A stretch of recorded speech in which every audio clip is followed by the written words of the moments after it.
Hi, great to be with you again. We've been working our way through the Lord's Prayer from Matthew 6, and today we've reached that verse in chapter 6, verse 13, that says, "And lead us not into temptation, but deliver us from evil." That's the translation from the New International Version, and interestingly also from the English Standard Version. Sometimes it's useful to look at different translations of the Bible because there are some verses which need to be understood and the context in which they're written needs to be understood. And this one is one that has not been without some controversy because it raises a question. It raises the question of why God would want to lead us into temptation in the first place. So therefore, why would we need to ask Him to not lead us into a place of temptation? And of course, I don't think God would. I don't think that's in His nature.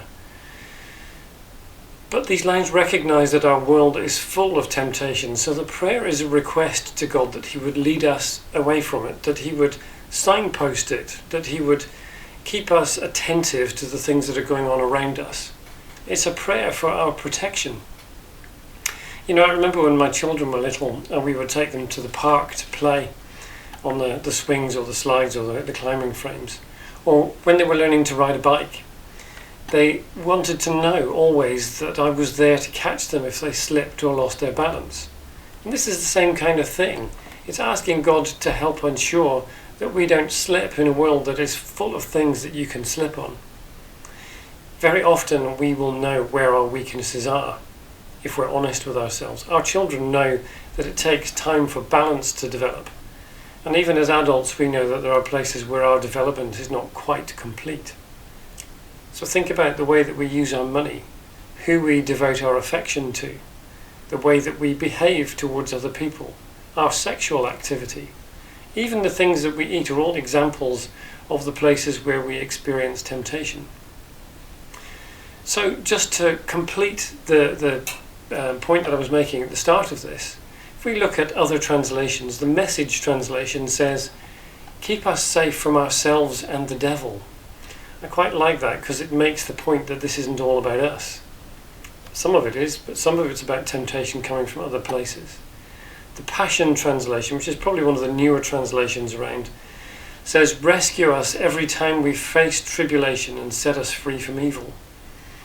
And then the New Revised Standard Version says, "And do not bring us to a time of trial, but rescue us from the evil one."